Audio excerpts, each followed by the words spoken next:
What's up guys, NepentheZ here and welcome to episode number 9 of my Rise to Fame Ultimate Team series. If you're wondering why these episodes don't tend to really be in sync with what's happening in the world today, I've actually pre-recorded 7 or 8 videos for whilst I'm at Eurogamer. So on Thursday, Friday, Saturday and Sunday of this week, I'm at Eurogamer with Calfreezy, El De Niro, KSI, and a whole bunch of other guys that I see on the regular from the YouTube scene. Fearcrads, Jack Swaggersaurus will be there, Pro Syndicate. I'm going to meet X-Jaws for the first time, which is going to be pretty awesome. So I've had to make a whole bunch of videos for you guys because I could have just gone a few days without it, but you guys are really enjoying these series at the moment. My Rise to Fame Ultimate Team series is getting very good, and I've got a lot going on in this episode. You'll see what's happening, but I'm going to do a question time for this episode just to get any questions about FIFA 13 answered that anyone might not have asked in the previous week or so. Now I've had a long time to play the full game and get a real decent solid opinion on it. So first question we've got is from Grammar Nazi, and he says tea or coffee and why. For me it's coffee.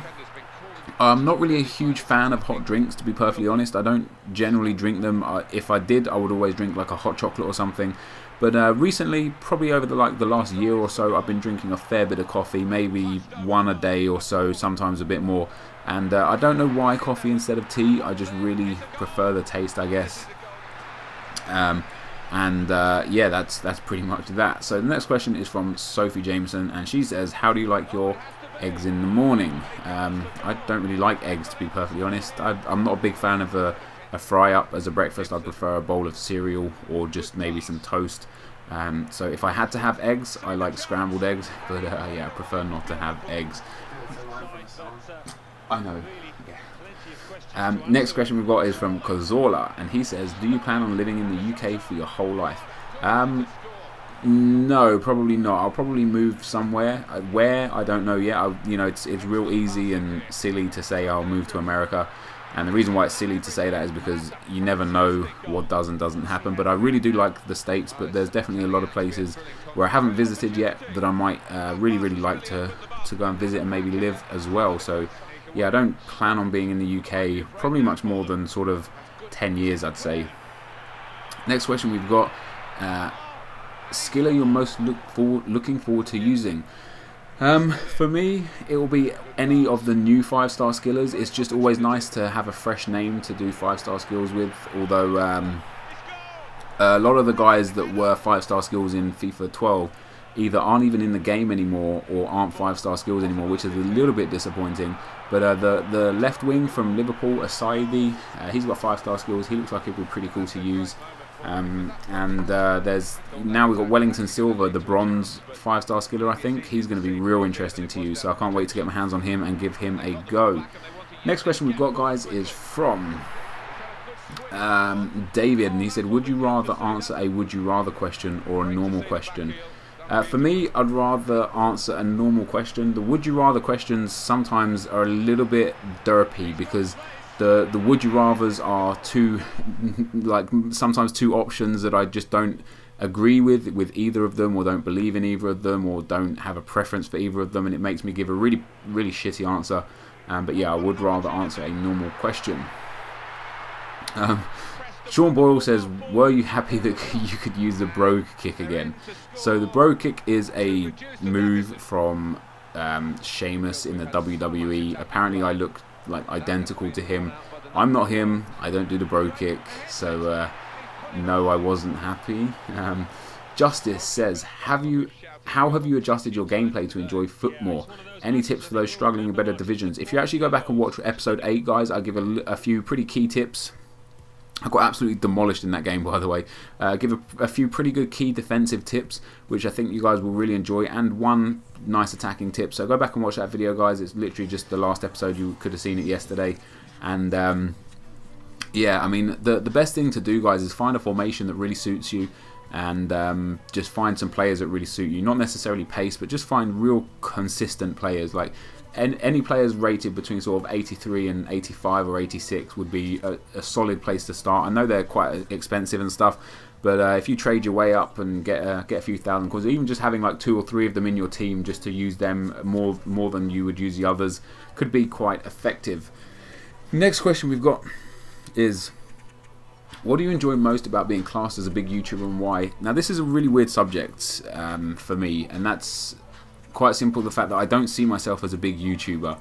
I was actually talking to Calfreezy and El De Niro today about a whole bunch of big YouTubers that I see as big YouTubers, and the fact that I actually get, you know, sometimes, not all the time, more views than them, and I get, you know, my channel's growing quicker than theirs, and that's pretty crazy. But I wouldn't class myself as a big YouTuber. I do understand that, you know, I am the 3rd biggest YouTuber in the FIFA community, and I do have like a heavy influence on the people that watch me. But it's weird to adjust, you know, and I can only imagine how weird it is and how strange it is for someone like KSI, who's got, you know, 650,000 subscribers. Like, that's a shit ton of people. When you're 18, 19 years old with that sort of power, he handles himself really, really well considering his size. So for me, I would consider a big YouTuber someone with maybe 500,000 subs or more. I wouldn't consider someone with 100,000 subs as big anymore. Maybe a year ago that would have been a big YouTuber, but in this day and age, YouTube's really exploding at the moment, and there's around 2,000 people with 100,000 subscribers, so, or more, of course. So that doesn't really, I don't know, I don't really feel like I'm a big YouTuber. Maybe ask me that question again in 6 months, and we'll have another chat about that. Next question we got. Dale Hughes says, what Manchester City player would you say you are more like personality-wise? I couldn't possibly answer that question because I don't know what any of them are like in person. As you can see on the screen here, guys, right now, I sold the team that I had after I took that battering. I was literally done with it. This is the point where I made the 2nd episode of Rise to Fame, where I just had an absolute bitch fit and cried and complained about everything. I sold the team, and I was literally ready to be like, do you know what, fuck this game, I'm gonna go and play Pro Evo. But so I sold everyone, and I spent a long time trading, and you're gonna see the trades over this video and the next video. And I spent a long time trading to get a solid team, and I built a real nice team, and just really started enjoying the game better. Got a free gold pack as well, guys, because I've got the season ticket. You get 1 free gold pack every week, and at this time it was like 2 o'clock on Monday morning, which was the start of the new week. So I got the free gold pack, and the best player in there is Wijnaldum, as you can see in a 352 there. He's got a 4-star skills and a 5-star weak foot, or perhaps a 4-star weak foot, and he's really, really tidy. I've never used him in FIFA 13. I used him a few times in FIFA 12, but yeah, he's really tidy. So this is the team I built. We've got a Russian league team. I go through the team here with the prices and stuff. I'm missing a couple of players that I want, and I need to sort out a few formation cards for some players to get them in perfect chemistry. But the only player I want to swap out is Martins in the centre forward position. I actually want to put Wellington in the centre forward position and put Emenike. I want to put him as the central striker. So once I can afford that, I will definitely be doing that. But this is how much I paid for all these players, guys, and I got this by trading, and you will see the trades in the next episode. So you can see, I managed to trade for all of these players in 1 day. So I made like 35 to 45,000 coins in maybe even like 2 or 3 hours. It's actually really easy at this stage, and it will get easier come Friday when the whole of mainland Europe gets the game and people are opening packs like crazy. You're going to pick up some absolute bargains. So the next question we've got, guys, is Morales any good on FIFA 13? I have no idea. I've never used him. Jack says, our player price is going to go up after the UK release.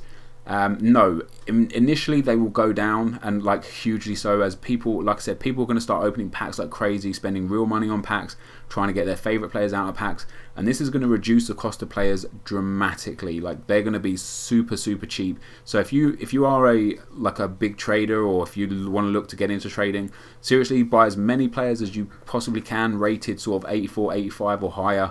At this current stage, buy them on open bids. Don't buy them for buy nows, guys. Get the cheapest ones on the market at all times, because their prices will rise 1, 2, 3, 5, 10,000 coins over the coming weeks, and you can make a huge profit back on them.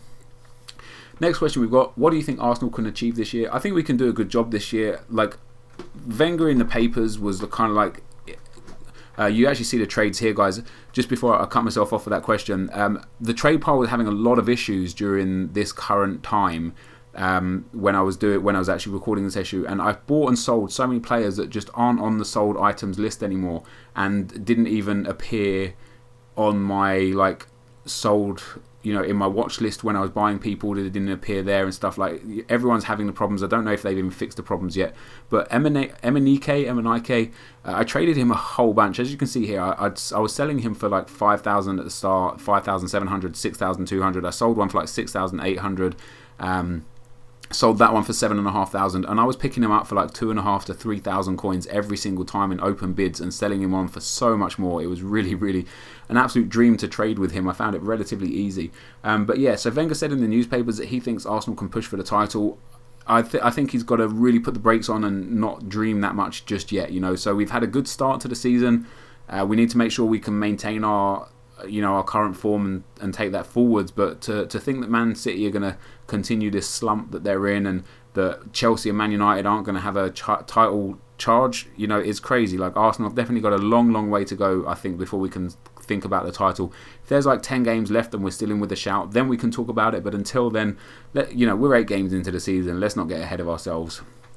I'll answer one more question, guys. So we've got we'll go through here. Best player so far on FIFA Ultimate Team for you. The best player so far for me is Martins, actually. He's been an absolute dream to play with, and he's really cheap. But this is the end of the video now, guys, so a like rating would be absolutely awesome. Thank you guys for showing up. Thank you very much for watching the video, and I will see you next time. Cheers.